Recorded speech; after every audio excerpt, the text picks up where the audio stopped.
O livro de Êxodo é o segundo livro da Bíblia. Ele dá seguimento ao enredo do livro anterior, Gênesis, que termina com o neto de Abraão, Jacó, levando sua numerosa família de 70 pessoas para o Egito. O 11º filho de Jacó, José, tinha se tornado vice-comandante do Egito. Ele salvou toda a sua família durante um período de fome. Faraó, o rei do Egito, ofereceu à família que fossem viver lá como um refúgio seguro. Por fim, Jacó morre no Egito, e assim como José e todos os seus irmãos. Cerca de 400 anos se passam e a história do Êxodo começa. O nome se refere ao evento que acontece na primeira metade do livro, o Êxodo de Israel do Egito. O livro tem uma segunda metade, que acontece no pé do Monte Sinai. Nesse vídeo vamos nos concentrar somente na primeira metade, quando séculos se passaram e Israel prosperou e se multiplicou e encheu a terra. Esse versículo é um eco deliberado da bênção que Deus deu a toda a humanidade no Jardim do Éden.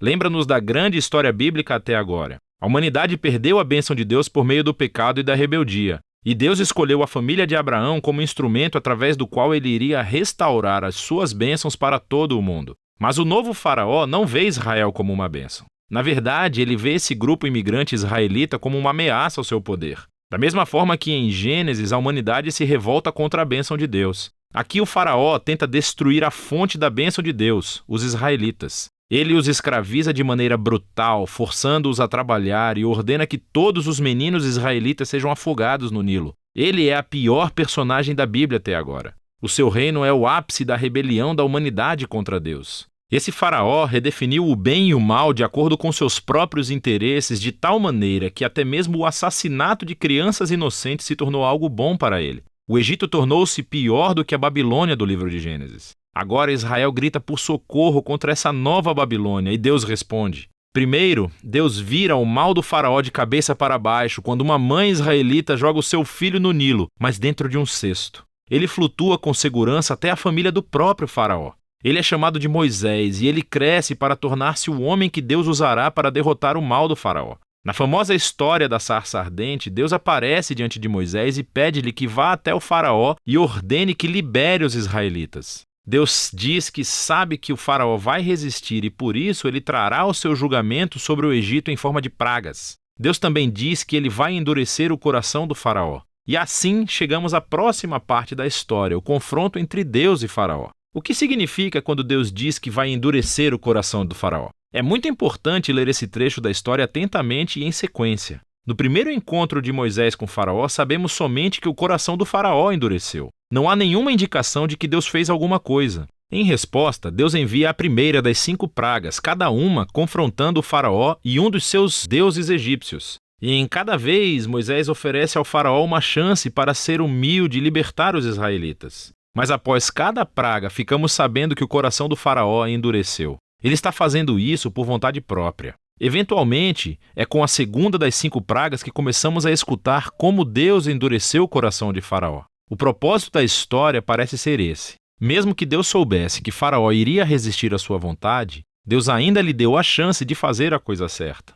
No fim, a maldade do Faraó chega a um ponto sem volta. O que quero dizer é que até os seus próprios conselheiros achavam que ele tinha enlouquecido. E é nesse ponto que Deus assume o comando e usa a maldade do faraó para o seu próprio objetivo de redenção. Deus atrai o faraó para a sua própria destruição enquanto salva o seu povo, que é o que acontece em seguida. Com a praga final, é a noite da Páscoa. Deus vira o jogo sobre o faraó. Assim como ele matou os filhos dos israelitas, Deus matará os primogênitos do Egito com uma praga final. Ao contrário do faraó, Deus fornece uma forma de escape por meio do sangue do cordeiro. Aqui, a história para. E vemos em detalhes o ritual israelita anual da Páscoa. Na noite anterior à fuga de Israel do Egito, eles sacrificaram um cordeiro imaculado e usaram seu sangue para pintar os batentes das portas de suas casas. Quando a praga divina chegou ao Egito, as casas cobertas com o sangue do cordeiro foram puladas e o filho foi poupado. Desde então, todos os israelitas reencenam aquela noite para lembrar e celebrar a justiça e misericórdia de Deus.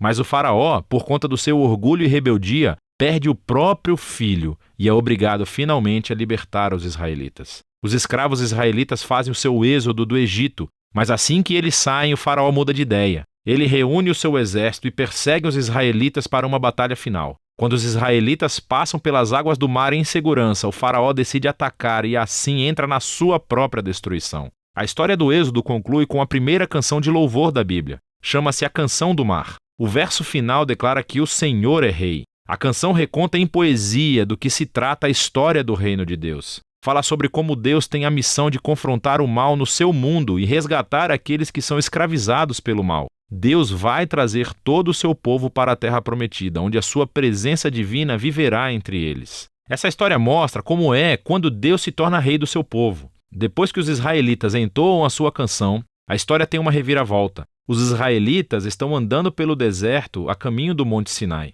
Estão com fome, com sede e começam a criticar Moisés e Deus por terem sido salvos. Dizem que têm saudade dos bons dias no Egito. É uma loucura! Deus graciosamente fornece comida e água para Israel no deserto, mas essas histórias são sombrias. Começamos a pensar, será que o coração de Israel é tão duro quanto o de Faraó? Vamos ver. Por enquanto, essa é a primeira metade do livro de Êxodo.